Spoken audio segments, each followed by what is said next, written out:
आप सब ने अब तक उस बेवफा बीवी का वीडियो तो देख लिया होगा कि चीख चीख कर रो रही है और उसके पीछे एक अलग साजिश थी, अपने पति की हत्या करवा दी बॉयफ्रेंड के साथ मिलकर। और ये पहला मामला नहीं है, राजा रघुवंशी देख लीजिए, सोनम का केस देख लीजिए, तमाम ऐसे केस, और स्टोरी सिर्फ एक है, अवैध रिश्ता और उसके बाद एक प्लानिंग और मर्डर। डिवोर्स क्यों नहीं ले रहे, सीधा मर्डर कोई प्लान क्यों चुन रहे? अगर छोड़ना ही है तो ऐसे ही छोड़ सकते, लेकिन सबकी एक ही स्टोरी, एक ही सिंपल लाइन में अवैध रिश्ता और सीधा हत्या करा के अपने पार्टनर को हटा दो।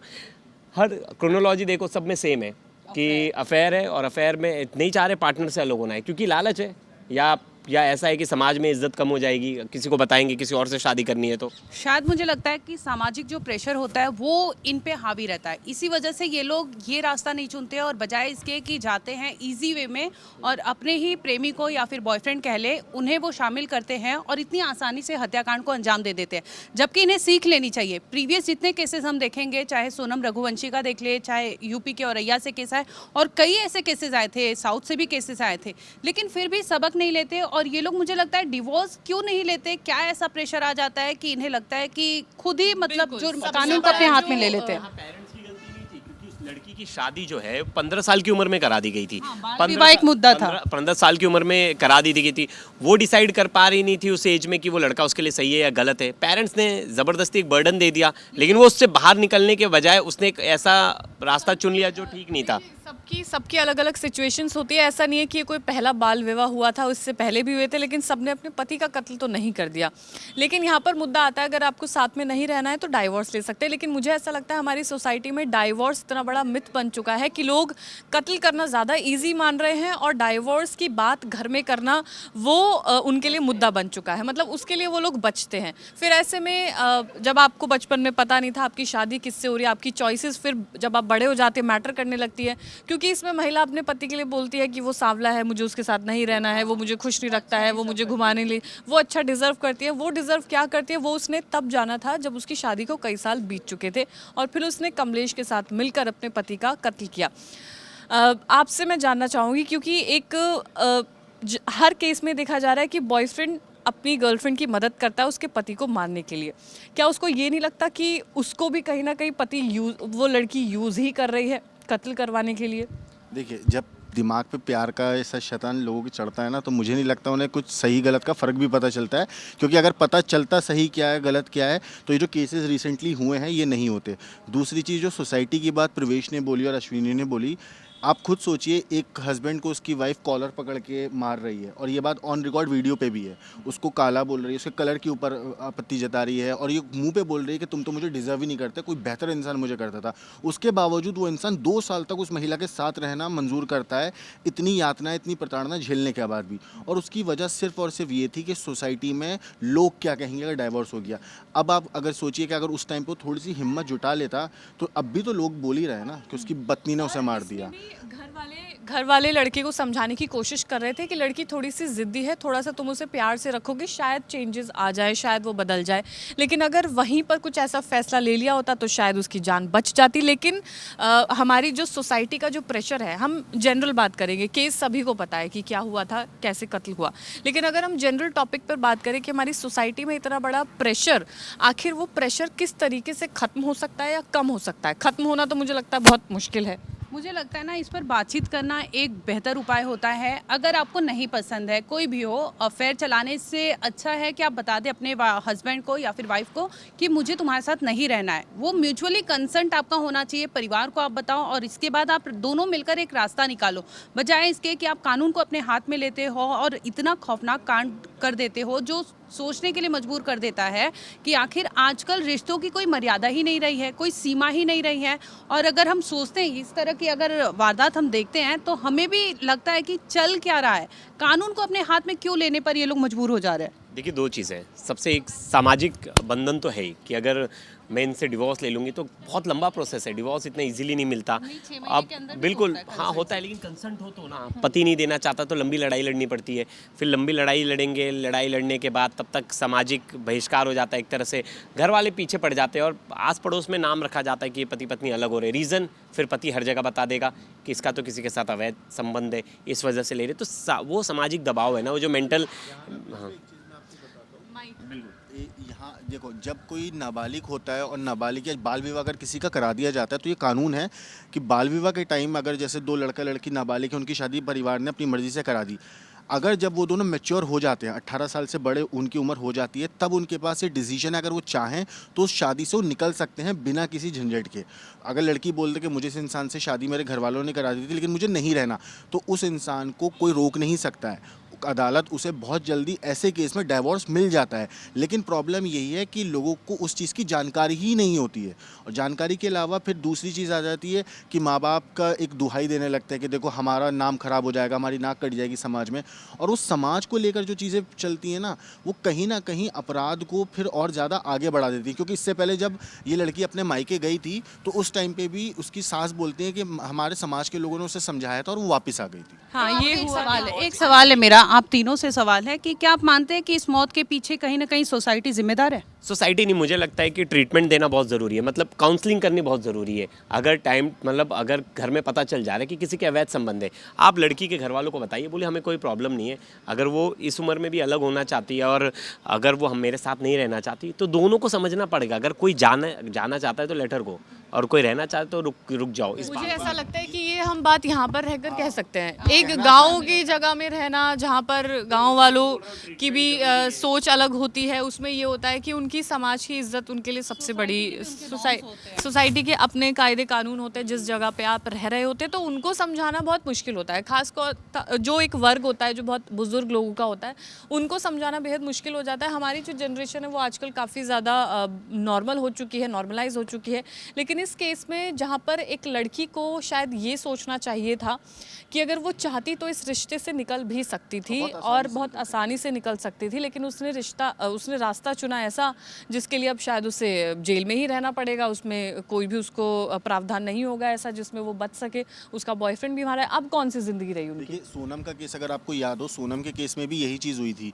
उसने तो खैर पूरी प्लानिंग के तहत ये सब किया था, लेकिन उस टाइम पे भी हम लोगों ने ये बोला था कि परिवार वालों को ज़बरदस्ती नहीं करनी चाहिए थी और ऐसा नहीं होना चाहिए था, वैसा नहीं होना चाहिए था। लेकिन अनफॉर्चुनेटली हो तो वैसा ही रहा है ना।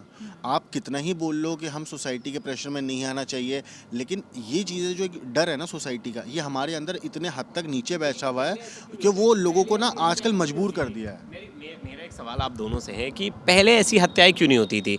अब इन तरह की हत्याओं का प्रचलन बहुत ज़्यादा बढ़ गया है। इस तरह की हत्याएं पहले नहीं होती थी। नहीं होती होगी, मुझे लगता है सोशल मीडिया भी है ना एक। हाँ, पहले भी ऐसी हत्याएं होती थी और लड़कियों को घर में मार दिया जाता था अगर वो अलग होने की बात अपने जहन में भी लेकर आए तो। मैं टॉपिक ये पूछ रहा हूँ कि पहले इस तरह से ड्रम में काट कर पति को सुपारी देकर किलिंग, इस तरह की इतनी हत्याओं के केस तो ऐसे लगातार नहीं आते थे।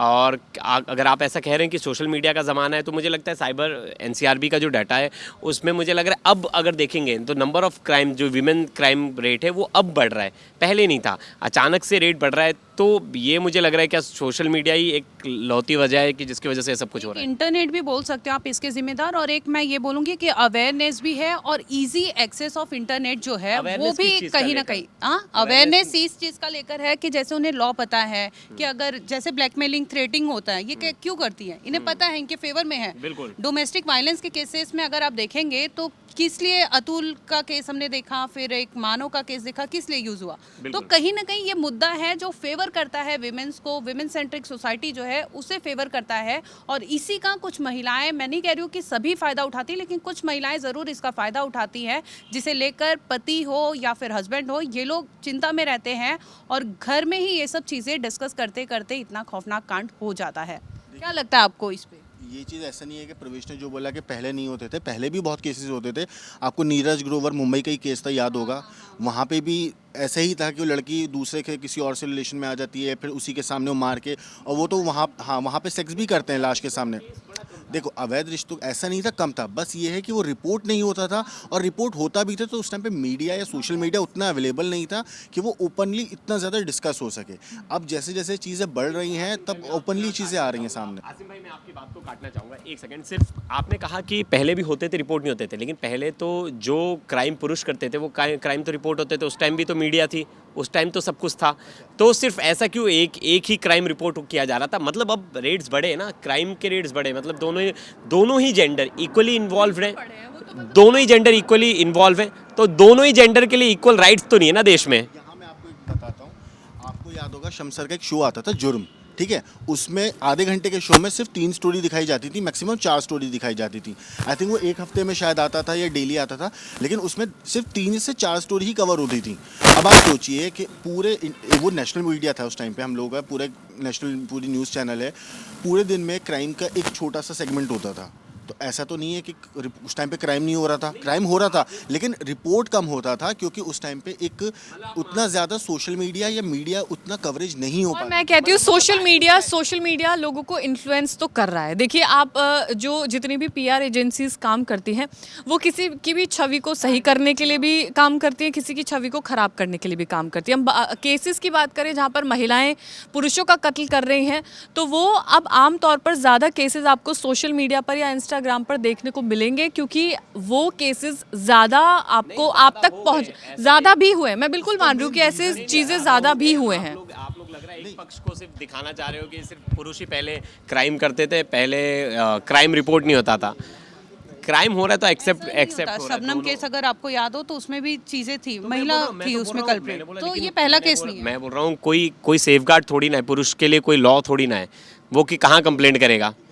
बात नहीं है, बात सिंपल बात उससे फिजिकल असॉल्ट हुआ जाता है, वो जाके करवा सकता है। भाई, बात लॉ की नहीं है, बात यहाँ पे ये है कि लॉ से पहले उसके पास ऑप्शंस क्या क्या थे जिस पे उसने सोच ही नहीं गई उसकी। अच्छा मैं आपसे एक नहीं बताता हूँ, असॉल्ट क्या असॉल्ट घरों- ऐसा नहीं है कि मैं बोल रहा हूँ, असॉल्ट घरेलू हिंसा किसी डोमेस्टिक वायलेंस क्या मर्दों के साथ नहीं हो सकती? होती है होती है। होती तो उसकी कंप्लेंट वो कैसे करें डोमेस्टिक वायलेंस की? तो इस और पे डोमेस्टिक law को वायलेंस, रिफॉर्म करना चाहिए हाँ ना। बिल्कुल जरूरत है ना रिफॉर्म कि जिस तरह से केसेस बढ़ रहे हैं उस तरह लॉ को भी रिफॉर्म करना जाना चाहिए। मेरा मुद्दा ही यही है, लेकिन उस तरह से रिफॉर्म तो नहीं आ रहा है सामने निकल कर। और लॉ में रिफॉर्म तभी तो उठेगा ना, जब लॉ इन चीज़ों में लॉ में रिफॉर्म तभी तो होगा जब बात आगे बढ़ेगी, जब मुद्दा उठाया जाएगा। जब आप मुद्दा ही नहीं उठाओगे बात तो तो क्या आगे बढ़ चुकी है। देखिए बात तो काफ़ी आगे बढ़ चुकी है। लॉ में चेंजेस लाना ज़रूरी है, और लड़कियों को तवज्जो इसलिए दी जाती है क्योंकि आप शुरुआत से देख लीजिए महिलाओं के साथ चीज़ें बुरी हुई हैं उनके, चाहे आप दहेज प्रताड़ना को ले लीजिए, चाहे उनके बाल विवाह को ले लीजिए, चाहे